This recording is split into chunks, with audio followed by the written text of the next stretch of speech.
गडिंग्लजमध्ये आजी माजी सैनिक व वीर पत्नींचा स्नेह मेळावा, अग्निवीर म्हणून निवड झालेल्या युवकांचा पुष्पवृष्टीने सत्कार, वीर पत्नींच्या हस्ते दीप प्रज्वलन, एकात्मतेचा संदेश। गडिंग्लज इथं आजी माजी सैनिक तालुका वेलफेअर असोसिएशन संचलित जय जवान जय किसान फाउंडेशनच्या वतीनं आजी माजी सैनिक आणि वीर पत्नींचा स्नेह मेळावा तसंच नुकतेच अग्निवीर म्हणून निवड झालेल्या युवकांचा शुभेच्छापर सत्कार उत्साहात पार पडला। कार्यक्रमाची सुरुवात वीर पत्नींच्या हस्ते दीप प्रज्वलन करून करण्यात आली। यावेळी मंगल अप्पाजी कदम, संध्या सुनील जोशीलकर, सविता अशोक बिरंजे, यशोदा गणपती चौगुले, पूनम येलकर, मनीषा देसाई, वृषाली तोरसकर, सुगंधा भिकले, वैशाली माने, पद्मा जाधव आदी वीरपत्नी उपस्थित होत्या।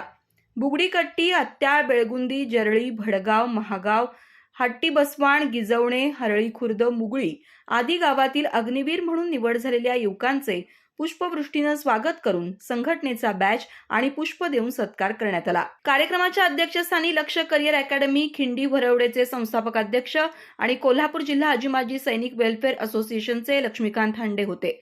त्यांच्या अकॅडमीतून 106 विद्यार्थ्यांची निवड झाल्याची माहिती त्यांनी दिली। प्रस्तावना अध्यक्ष कुमार पाटील यांनी केली। यावेळी उपाध्यक्ष पुंडलिक चिक्कोडे, सचिव रामकृष्ण शेंडे, मारुती आंबोलकर, निजगोंडा पाटील, शशिकांत जाधव, भरत येळ्ळुरे, सुब्राव पाटील आदींनी अग्निवीरांना मार्गदर्शन केलं। महागाव संघटनेचे अध्यक्ष कॅप्टन महादेव घुगरे आणि लक्ष्मीकांत हांडे यांनी सैनिकांनी संघटित राहून गाव आणि तालुका पातळीवर समस्या सोडवण्यासाठी कार्य करण्याचं आवाहन केलं। यावेळी बसरगे येथील संजीवनी आंबोलकर हिची ITBP मध्ये निवड झाल्याबद्दल तिचा विशेष सत्कार करण्यात आला। पुणे इथं खाजगी नोकरी करत असताना तिने हे यश मिळवलंय। तसंच लक्ष्मीकांत हांडे यांच्यासह कुमार पाटील, जयवंत नगरे आणि बाळू पवार यांचाही सत्कार करण्यात आला। कार्यक्रम यशस्वी करण्यासाठी रामकृष्ण शेंडे, जयवंत नगरे, सुभाष गावडे, शशिकांत चौगुले, बसाप्पा आरबोळे, शिवाजी भोसले, सुब्राव पाटील आदींनी परिश्रम घेतले।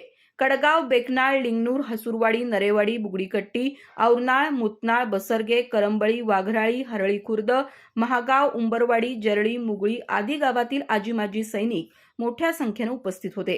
कार्यक्रमानंतर स्नेहभोजनानं मेळाव्याची सांगता झाली। अधिक माहिती आणि ताज्या घडामोडींसाठी आजच आमचे चॅनल सबस्क्राईब करा।